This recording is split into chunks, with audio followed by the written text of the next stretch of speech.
আর এমনিতে তো বিনা অনুমতিতে এর বাড়িতে কেউ আসতেই পারে না তখন সেই সময়। এমন একজন জমিদার যার বাড়ির সামনে দিয়ে কেউ সাইকেল চালিয়ে কিংবা ঘোড়ায় চড়ে যাওয়ার সাহস করতো না। রাজবাড়ি মানে আর বাড়ির সামনে দিয়ে যদি কেউ যদি সাইকেল চলে যাইতো তার নেমে যেত তো। হ্যাঁ, যেহেতু তিনি জমিদার এই কারণে। কিন্তু কেন? তিনি কি ছিলেন অত্যন্ত কঠোর ও ভয়ঙ্কর একজন মানুষ, নাকি এর পেছনে লুকিয়ে আছে সম্পূর্ণ ভিন্ন কোনো ইতিহাস?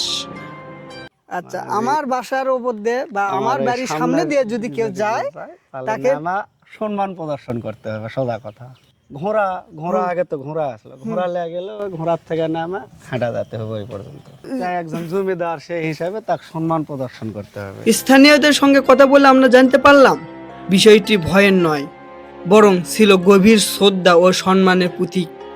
তার প্রতি মানুষের সম্মান এতটাই ছিল যে তার বাড়ির সামনে দিয়ে যাওয়ার সময় সবাই নিজে থেকেই সাইকেল থেকে নেমে হেঁটে যেতেন, আর ঘোড়ার আহরিরাও ঘোড়া থেকে নেমে সম্মান প্রদর্শন করতেন।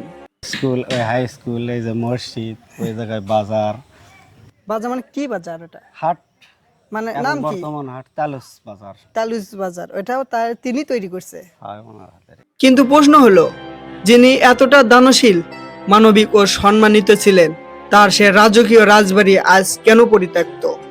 কি এমন ঘটনা ঘটেছিল যার ফলে এক সময়ের ঐশ্বর্য, জৌলুসায় মানুষের পদচারণা মুখরিত এই রাজবাড়ি আজ নীরব, নির্জন ও ইতিহাসে সাক্ষী হয়ে দাঁড়িয়ে আছে? এই বাড়ির দেওয়ালে কি লুকিয়ে আছে কোনো অজানা ইতিহাস, নাকি এমন কিছু রহস্য যা আজও অনেকের অজানা? এই সাহেব বাড়ির প্রতিটি ইট, প্রতিটি কক্ষ আর প্রতিটি স্থাপনা পিছনে লুকিয়ে আছে শত বছরের ইতিহাস, গৌরব, উত্থান পতন এবং অসংখ্য অজানা গল্প। সেই সব অজানা তথ্য, বাস্তব ইতিহাস ও লোকে মুখে প্রচলিত নানা কাহিনী নিয়ে আমরা খুব শীঘ্রই হাজির হচ্ছি তল্লাশি অভিযানের নতুন পর্বে। তাই ভিডিওটি মিস করতে না চাইলে আমাদের তল্লাশি অভিযানের সাথে থাকুন। খুব শীঘ্রই আসছে সাহেব বাড়ির সম্পূর্ণ ইতিহাস, অজানা তথ্য ও লুকিয়ে থাকা রহস্য।